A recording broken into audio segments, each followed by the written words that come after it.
We know we love our kids. They hold our hearts like none other. But in those testing times, do they really know that? On today's episode of The Mum Show, we're talking all about love.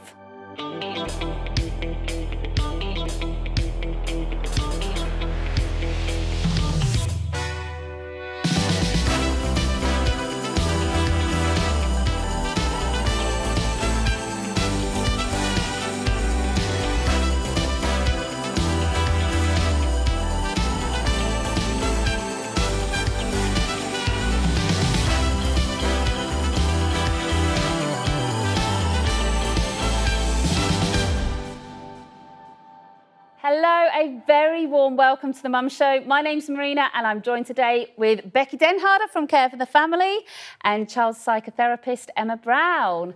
And today we're going to be having a deep look into the issue of love and how we show love to our kids. Doesn't it feel funny to be talking about this? Because in some ways, loving our children feels incredibly natural and incredibly what we're made for.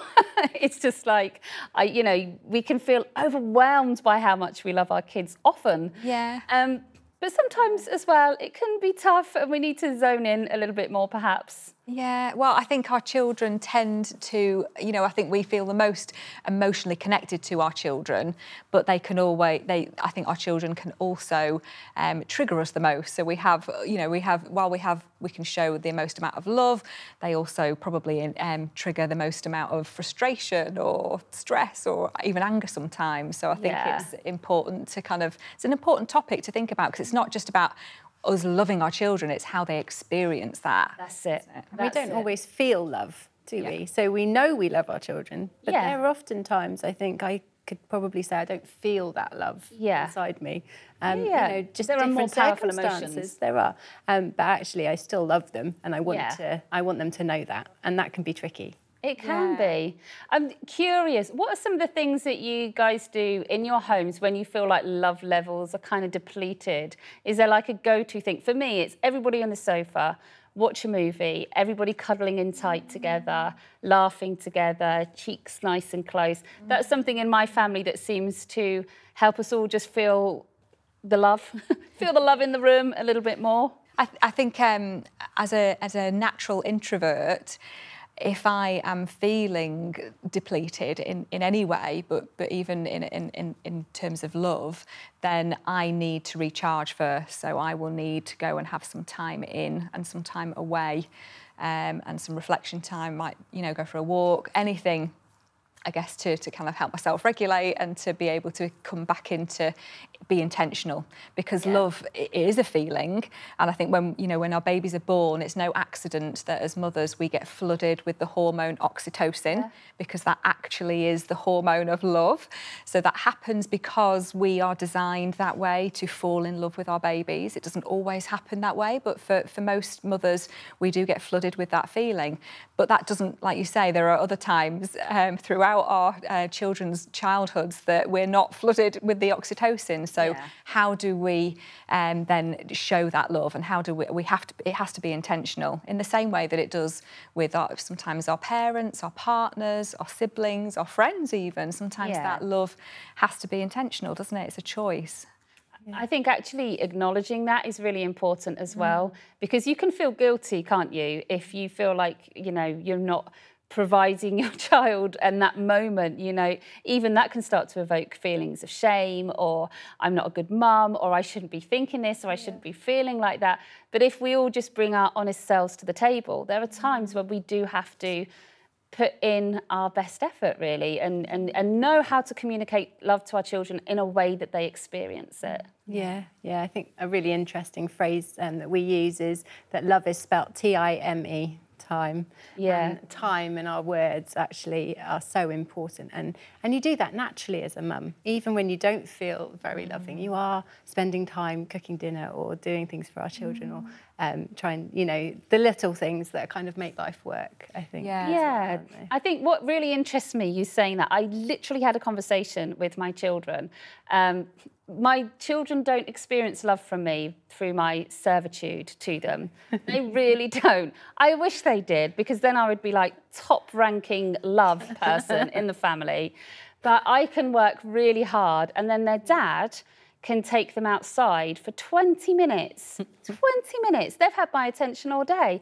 But that 20 minutes of full-on interactive play, usually bundling my son to the point of near unconsciousness.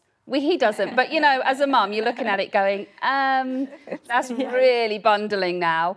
You know, but that kind of rough play and that excitement and that fun, Daddy comes and wins all the trumps. Yeah. You know, he's the master love disher outer in that point, regardless of the fact that I've cooked everyone dinner and put their beds back into place and organised their things. But I guess we all experience love differently, don't we? We do. Yeah, we do. And I think I think the way that there's 3 A's, you know, me and my acronyms, there's 3 A's that I think is really helpful to know how we experience love. One is through attention, which is exactly what you've just said, Becky, in terms of time. So you know, how much we intentionally spend time with our children, the attention that we give them. The second is affection. So how we demonstrate, usually through kind of cuddles and words and, you know, all of that kind of actual demonstration of love. And the third is acknowledgement, which is, you know, all the stuff about them feeling seen, heard, understood by us. Those are the ways in which we all experience love. And if we think back to our childhoods and think, you know, try and remember the things that were important or the ways in which we were shown love, it's usually through those 3 things, isn't it? It's usually through kind of being acknowledged and heard, or through having, you know, how much affection was shown and how you know, the hugs and the cuddles, or through the quality time that our parents spent with us. Yeah, we think about love languages. So Gary Chapman wrote a book called The 5 Love Languages, which identifies 5 like practical ways that you can show love and you feel love, and we might actually react to them differently. So there's quality time is one, acts of service is another. So some children actually do feel loved when they receive when you do something for them, because that's more their personality. There's physical affection, so that's the hugs and the cuddles. There's words of affirmation, so building up and being expressive with your words and using your words to love your children.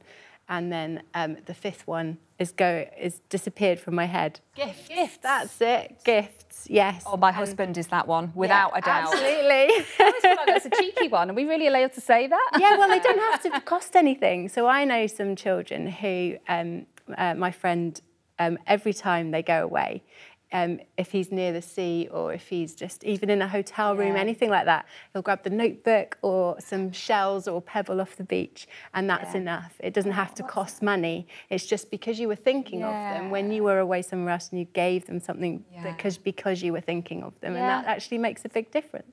That's exactly, and my husband is definitely that, you know, in terms of, I mean, it makes him brilliant because he's brilliant at buying gifts, so I'm like the luckiest person in the world when it comes to birthdays and Christmases, but for him it's absolutely about the thought that goes in. If I've shown him that I've thought of him and therefore kind of seen something, oh, this, I think, you know, you'll like this, that would mean so much more to him than, you know, me giving him a hug sometimes or any of the other languages. So it's interesting when we think how to get curious in finding out what our kids, like these love languages, are for our children, because we can usually tell by what they are prepared to give. So you were saying your husband's a good gift giver and that's how he sees it.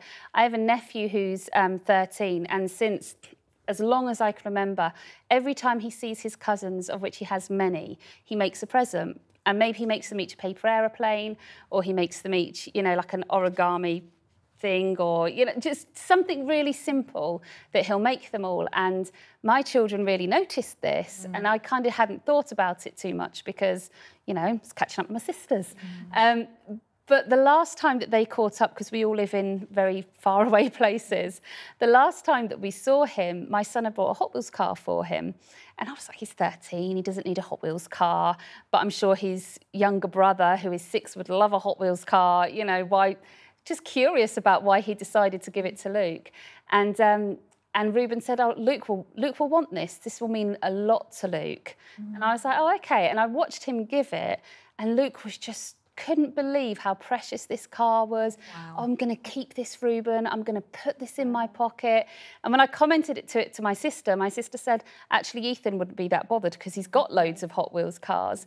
But I guess as mums, we want to get like really curious and really looking and interested.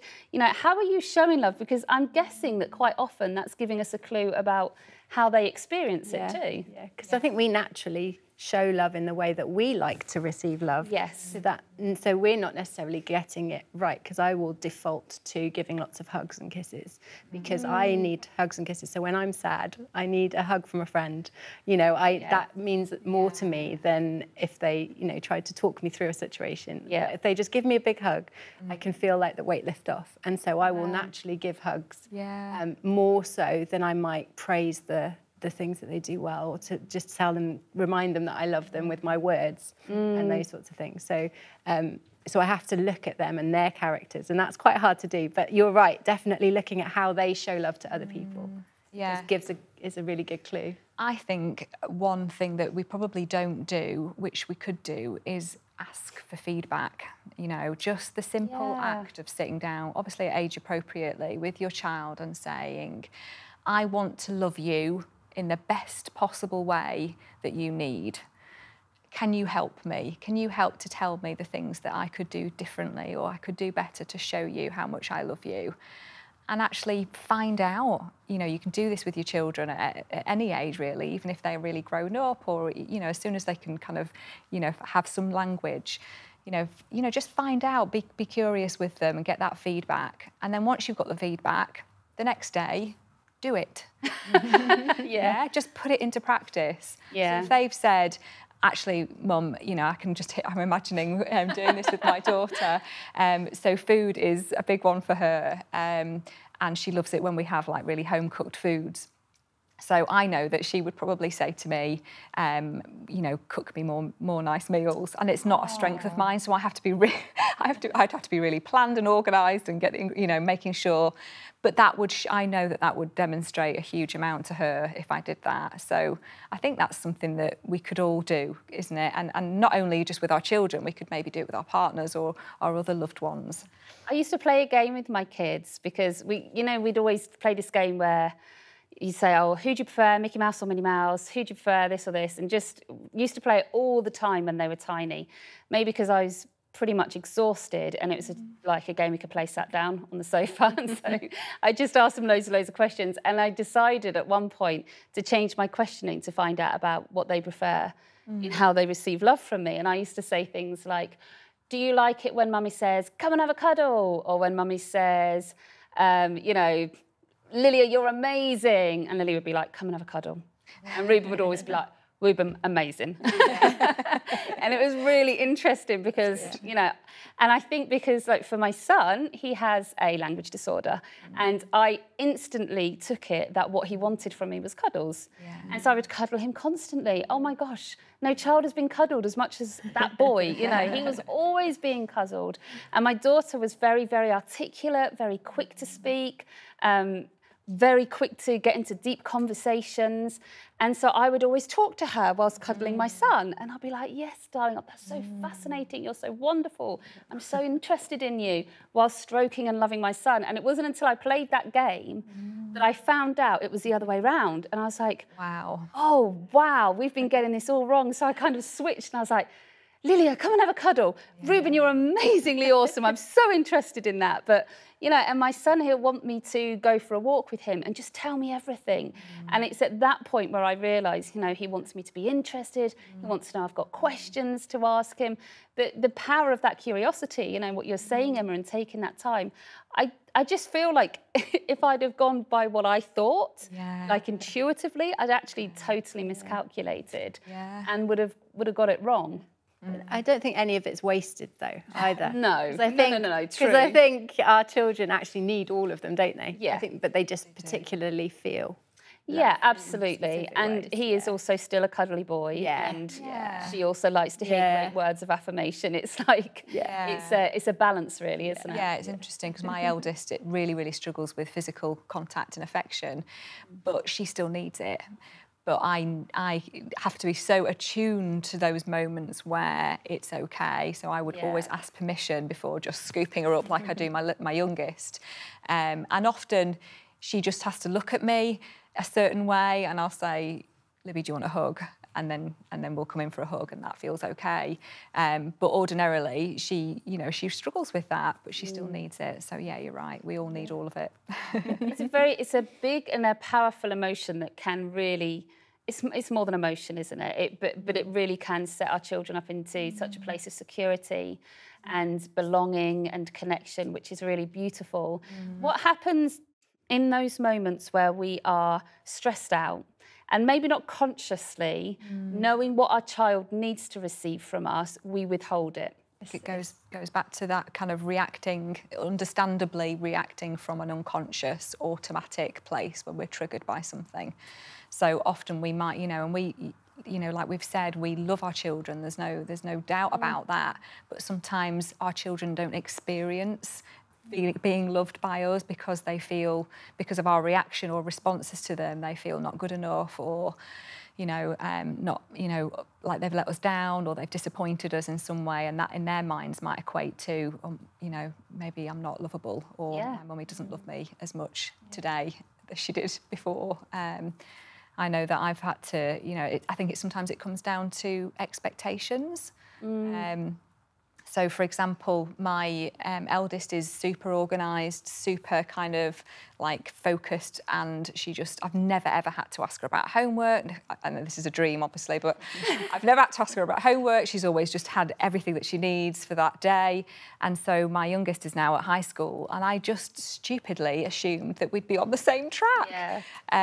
And so my expectations for my youngest, Erin, has been the same. But unfortunately, Erin, because of her personality, and she's very like me, she really struggles to organise herself. And so instead of me, getting very frustrated every time she's forgetting her PE kit or, leaving her homework to the last minute, I now have had to really recognise that that is an unrealistic expectation for Erin. And by me getting into a battle with her over this is not helping our connection, and it's certainly not helping her to feel loved by me in those moments. Yeah. So I've really had to kind of be intentional and take that expectation away completely and know that actually Erin just needs a lot more support in that area. And we don't have those we don't have them as much anymore. What you mean is that in the mornings, rather than getting stressed with Erin, you cook her a really big full breakfast. I'd love to say that was true. Muffins and everything. It just means usually the night before we have everything a bit more organised. Yeah. It is. It's trying to show them that our love is free, unconditional. But at the same time, that just takes often some planning and some attention, doesn't it? Yeah, and I think that they can sometimes associate it with their behaviour as well, can't they? Like, even though we're trying not to associate it with behaviour, when you're disciplining, for instance, they're like, it doesn't feel like you're loving me, but actually you are, because, and we often take time to explain that. And if I'm giving consequences, or if I'm having to tell my son off, I would say, I do love you, and because I love you, I need you to understand that this is not okay. Yeah. And you're reiterating that love even in difficult situations. But it's hard to show unconditional love. Really hard. It is hard. And it's paying attention, isn't it? Yeah. Okay, I'm going to introduce you to a very lovely little girl called Taya. And Taya's just going to give us a little bit of an idea and a little bit of an insight into her family and how she experiences love. So this is Taya. My name is Taya Maria Santa Croce, and I like gymnastics, dance, piano, and sushi. I would describe my family big, sweet, and determined. Sometimes I live with my mom, sometimes I live with my dad, and my favorite thing to do with my dad is play outside, like go in the pool and play hide and seek. And my favorite thing to do with my mom, watch movies, do my homework. I think my love is like 10 out of 10 in my family because they're really sweet, and when I stay with one, we do different things, and we always do interesting and nice things. And sometimes we play games all together, and it's really nice, and I feel really loved. When my dad went to Asia for a month, my mom helped me just not be worried that anything would happen to him or that he would come back. So she told me, and she called him, and then everything was okay when she called him. My family is special to me because they're really nice to each other, and we're all nice to each other. And it's special to me because we all, sometimes on Christmas, we all come together, and it's a really special moment. Great to hear from Taya there, isn't it? She's a very sweet little girl.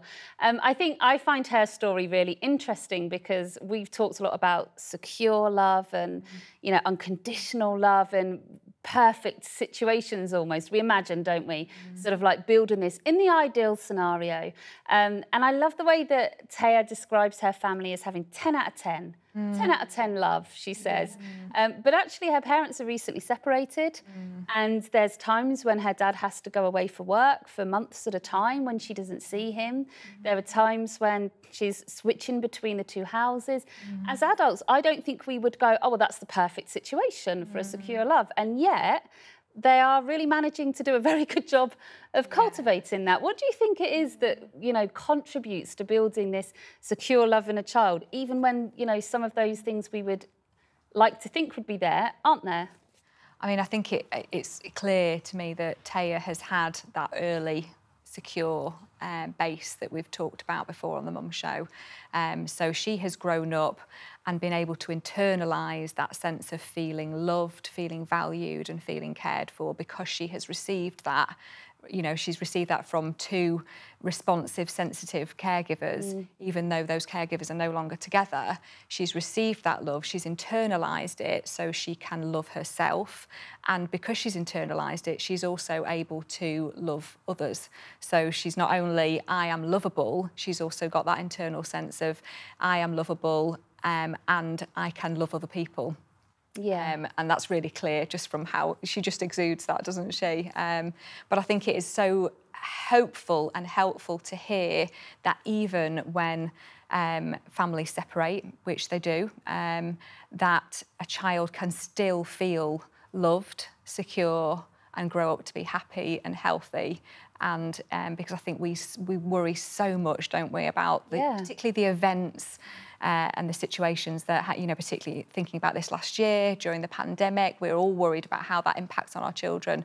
But even within our family, things that happen within the family situation, we're really concerned about, understandably, how that impacts on children. But actually, what we have to be sure of is if we, as parents, have provided that safe base where that child has felt safe, seen, soothed and secure, it's going to be okay and they're going to be okay and all the other bits can get worked around. And it's clear that those two parents have been able to you know, work together and collab, you know, even though they're not with each other anymore, they've been able to kind of, you know, kind of parent in a way that has helped Taya feel safe and secure still. Yeah, it's not dependent on the situation, is it? It's actually, it's about the people and about the care and the time that's taken as a parent or as a carer, that you, when you take the time and the effort to give that love, then actually what's happening around, there will always be distressing situations. There will be trauma that happens in life, won't there? Things, bad things happen all the time. But actually, you know, we can work on ourselves, like you say, when we focus on what we're doing and showing love to our children, then actually that helps carry them through that as well. I think that's really beautiful. It is really beautiful. I think it's that idea, isn't it, that one connected, tuned in, loving champion to a child is enough for them to face anything. Yeah. It's enough for them to build that resilience and go through whatever they, you know, whatever life happens to throw at them and what they need to go through. And it's just that incredible power of love. You just can't even begin to shrink it down, because it really is it's the foundation of everything, isn't it? It really is the be-all and end-all, that loving attunement. I think another thing I thought was really interesting, you know, sometimes we laugh. You know, I shared the story earlier, how I'm slaving away, sorting the house out, making the bed, doing everything for the children, you know, schooling the children, helping them with things. My husband does 10 minutes in the garden and he's like, Daddy is king. And even, it's so easy for us, you know, as mums to be like, oh, what, you're kidding me? You know, what do you mean you're cross with me? Or what do you mean I'm not amazing? Because you give so much. And I found it really interesting listening to Taya when she said, a time I felt really loved. And it was actually when her mum empowered her to have extra time with her dad, because my dad was away and I didn't get to see him. And that natural sense sometimes where we focus on, it's me and this child and it's our loving relationship and that's all that matters. Actually, it was her mum's willingness to allow Taya to open the world up before her and have that relationship with her dad is actually what Taya's embraced as a loving moment with my mum. And I just found that really powerful, really, and quite a strong lesson from a little girl. Yeah, it's probably quite sacrificial love almost, because she's had to put her own feelings aside, because you don't know the situation. It might be not, you know, they might not get on anymore. And there's lots of parents separated who don't get on, but actually the child's needs were more important, and that's special as well. Yeah, absolutely. I think having sacrificial love goes hand in hand with that secure love, doesn't it? It does. Because you can't give secure love unless you're willing to let go, give something up at times. And it's hard work. And I think that, you know, from everything we're saying at the moment, it's, you know, loving our kids, it feels easy and it feels natural and they are adorable. But also when we're really honest with ourselves, we can always do better when we just tune in a little bit, get curious and give ourselves some time. Absolutely. Guys, thank you so much. I love hanging out with you both and it's been a really fun time to discuss all of this with you. And thank you for joining us too. Don't forget, if you want some more from The Mum Show or some great resources on the website, then please do follow the link below and we'll see you very soon.